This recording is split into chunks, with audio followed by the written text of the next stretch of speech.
মহাকাশে বাজছে ডঙ্কা আর শত্রুপক্ষের শিবিরে শুরু হয়েছে কম্পন, কারণ এবার আকাশ কাঁপাতে আসছে কালভৈরব। না, এটা কোনো সাধারণ যুদ্ধ বিমান নয়, এটি হলো ভারতের তৈরি প্রথম সম্পূর্ণ দেশীয় প্রযুক্তির কৃত্রিম বুদ্ধিমত্তা বা এআই চালিত এক বিধ্বংসী ফাইটার ড্রোন, যা একটানা 30 ঘন্টারও বেশি সময় ধরে আকাশে উঠতে পারবে এবং শত্রুর বুকে নিখুঁত আঘাত হানতে এটি সক্ষম। একাধিক পত্রপত্রিকা এটা নিয়ে প্রতিবেদন করেছে। নিউজ 24 এটা নিয়ে তারাও খুব ভালো একটি প্রতিবেদন করেছে। দেখুন, নিউজ 24 থেকে এটা আমি নিয়েছি। কি লিখেছে তারা? What is Kalbhairav, Indian first AI fighter jet which can fly for 30 hours, range is, বিস্তারিত দিয়ে দিয়েছে কত দেখুন, 30 আওয়ার্স। বিরাট। এবং শুধু যে এটা নিউজ 24 করেছে তা না, একাধিক পত্রপত্রিকা এটাকে নিয়ে প্রতিবেদন করেছে। আপনাদের ইচ্ছে হলে অবশ্যই আপনারা এটাকে দেখে নিতে পারেন। মেক ইন ইন্ডিয়া এখন যে শুধু আর একটা স্লোগান তা কিন্তু নয়, এটি এখন গ্লোবাল রিয়ালিটি। ভারতের তৈরি এই এআই যুদ্ধ বিমান এখন তৈরি হতে চলেছে ইউরোপের মাটিতে, পর্তুগালে, যার পাল্লা 3000 কিলোমিটার। চীন থেকে শুরু করে পাকিস্তান, ভারতের এই এক চালই তাদের প্রত্যেকের ঘুম উড়ে গিয়েছে। আজ আমরা উন্মোচন করব কালভৈরবের সেই শক্তি যা ভবিষ্যতের যুদ্ধক্ষেত্রকে চিরতরে বদলে দিতে পারে। ভিডিওটি শেষ পর্যন্ত দেখুন, কারণ আজ প্রতিটি ভারতীয়র বুক গর্বে রীতিমতো ভরে উঠবে। বন্ধুরা, হিন্দু যে পুরাণ, সেই হিন্দু পুরাণ মতে কালভৈরব হলেন রুদ্রের সেই রূপ যিনি বিনাশ করে দেন সমস্ত কিছু অশুভ শক্তিকে। আর ভারতের এই নতুন যুদ্ধ বিমানটিও ঠিক সেই কাজটি করে। ভারতের এআই ভিত্তিক প্রতিরক্ষা সংস্থা FWDA, যাকে আমরা বলি ফরওয়ার্ড ডিফেন্স অটোনোমাস, বিশ্বমঞ্চে এক ঐতিহাসিক ঘোষণা করেছেন। তারা তৈরি করছে মাঝারি উচ্চতায় দীর্ঘ সময় ধরে সক্রিয় থাকা এক যুদ্ধ বিমান, এবং যেটি কৃত্রিম বুদ্ধিমত্তা দিয়ে চলবে। এবং এর যে ক্ষমতা, সেটা কিন্তু অসীম ক্ষমতা বলা যেতে পারে।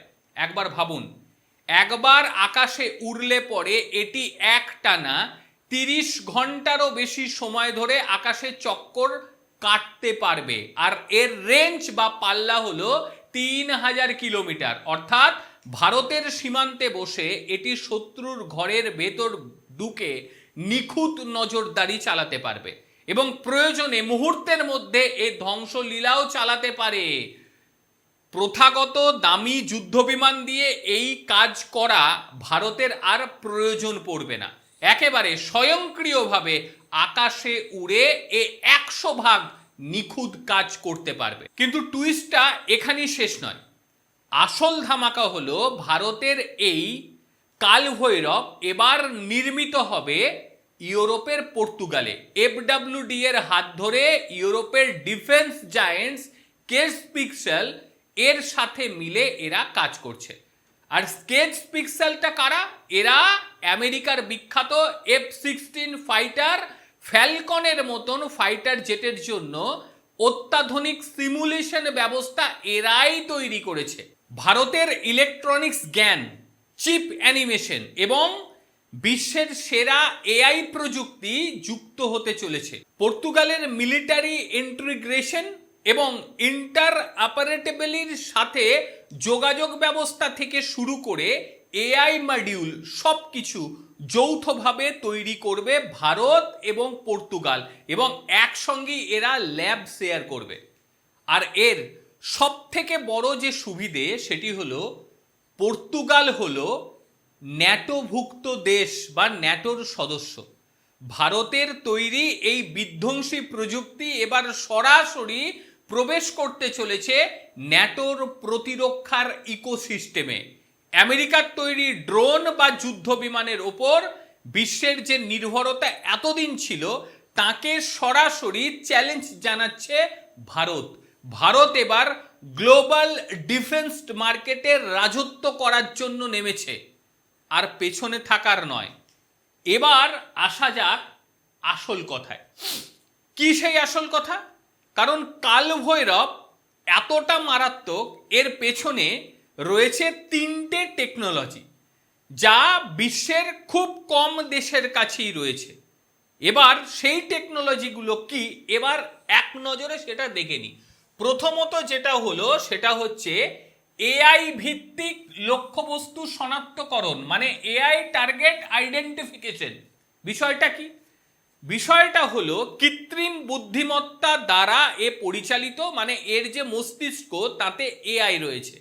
এটি মানুষের সাহায্য ছাড়াই যুদ্ধক্ষেত্রে শত্রু ও মিত্রের মধ্যে যে তফাৎ এটা সে করতে পারবে। শত্রুর বাংকার, মিসাইল লঞ্চার, যুদ্ধজাহাজ চোখের নিমেষে এ চিহ্নিতকরণ করে লক করে দেবে এবং তারপরই এটাকে সে শেষ করে দেবে। তারপরে যেটা গুরুত্বপূর্ণ সেটা হচ্ছে সোয়াম কোঅর্ডিনেশন বা দলগত সমন্বয়, যাকে আমরা বলি সোয়াম সিস্টেম। এই সিস্টেমটা ঠিক কি?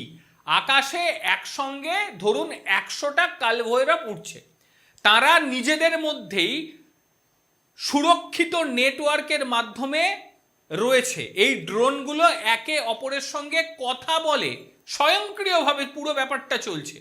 এবার শত্রুর কোনো ডিফেন্স সিস্টেম একে রুখতেই পারবে না, আর যদি রোখার চেষ্টা করে, যে রোখার চেষ্টা করবে তাকে আগেই সে শেষ করে দেবে। আর একটা গুরুত্বপূর্ণ বিষয়, এনক্রিপ্টেড বা সুরক্ষিত যোগাযোগ ব্যবস্থা। বিষয়টা কি? শত্রুর হাজার চেষ্টা করলেও এর সিগন্যালকে জ্যাম করতে পারবে না, অর্থাৎ হ্যাক করা প্রায় অসম্ভব। কমিউনিকেশন সিস্টেম সম্পূর্ণ হ্যাকার প্রুফ। এটাই কিন্তু সবচেয়ে বড় বিষয়, যে হ্যাক কিন্তু কেউ একে করতে পারবেই না। FWD এর যিনি সিও সুহাস তেজস্কান্দা, তিনি একেবারে বুক ঠুকে জানিয়েছেন বিশ্বজুড়ে এখন ভারতের এই স্বয়ংক্রিয় প্রতিরক্ষা ব্যবস্থার প্রতি আগ্রহ বাড়ছে। ভারতের লক্ষ্য খুব স্পষ্ট, বিশ্বের শীর্ষস্থানীয় প্রতিরক্ষা সামগ্রী রপ্তানিকারক দেশ হওয়া। আর কালভৈরব হলো সেই লক্ষ্যের প্রথম ব্রহ্মাস্ত্র। ভারতের এই যে অগ্রগতি, এই অগ্রগতি দেখার ফলে যেটা হবে, এশিয়ার বেশ কিছু দেশের রাতের ঘুম উড়ে যাবে, উড়েও গিয়েছে। বিশেষ করে যারা ভারতকে চারিদিক থেকে ঘেরার স্বপ্ন দেখছিল, এই 3000 কিলোমিটার রেঞ্জের এই এআই ড্রোন যদি ভারত নিজের সীমানায় মোতায়েন করে দেয়, তবে পাকিস্তানের পুরো আকাশসীমা ভারতের হাতে চলে আসবে এবং চীনের একটা বড় অংশ ভারতের হাতে চলে আসবে। 24 ঘন্টা ভারতের নজরদারিতে থাকবে। এখানে কোনো পাইলট থাকছে না, ফলে প্রাণের ঝুঁকি একেবারেই নেই। কোনো দামি ফাইটার জেট দিয়ে এই ব্যবস্থা করার আর ভারতের প্রয়োজনই নেই। ভারত তার আকাশ সীমাকে একেবারে সুরক্ষিত করে ফেলবে। এবং একটা সময় আপনারা খেয়াল করে দেখুন, যখন আমাদের ভারতবর্ষ দেশের জন্য অস্ত্র কেনার জন্য তারা লাইন দিত, আর সেই ভারতবর্ষ এখন নিজেরাই এআই প্রযুক্তিতে এতটাই দক্ষ হয়ে গিয়েছে যে যুদ্ধ বিমান, মানে ভারতের তৈরি যুদ্ধ বিমান নিচ্ছে ইউরোপ। ইউরোপের মাটিতে ভারতের যুদ্ধ বিমান তৈরি হচ্ছে। এটাই হলো নতুন ভারত, আত্মনির্ভর ভারত। ভারতের এই ঐতিহাসিক সাফল্য এবং কালভৈরব নিয়ে আপনার ঠিক কি মতামত অবশ্যই জানাবেন। আর ভিডিওটি ভালো লাগলে লাইক করুন, বন্ধুদের সঙ্গে শেয়ার করুন, আর ভারতের এই গৌরবের কথা প্রত্যেককে জানিয়ে দিন। আর অবশ্যই ডিফেন্স এবং জিওপলিটিক্সের টান টান আপডেট পেতে আমাদের চ্যানেলটিকে সাবস্ক্রাইব করে রাখুন এবং বেল আইকনটিকে প্রেস করে রাখুন। দেখা হচ্ছে পরের ভিডিওতে। ততক্ষণের জন্য প্রত্যেকে ভালো থাকবেন। জয় হিন্দ, বন্দে মাতরম।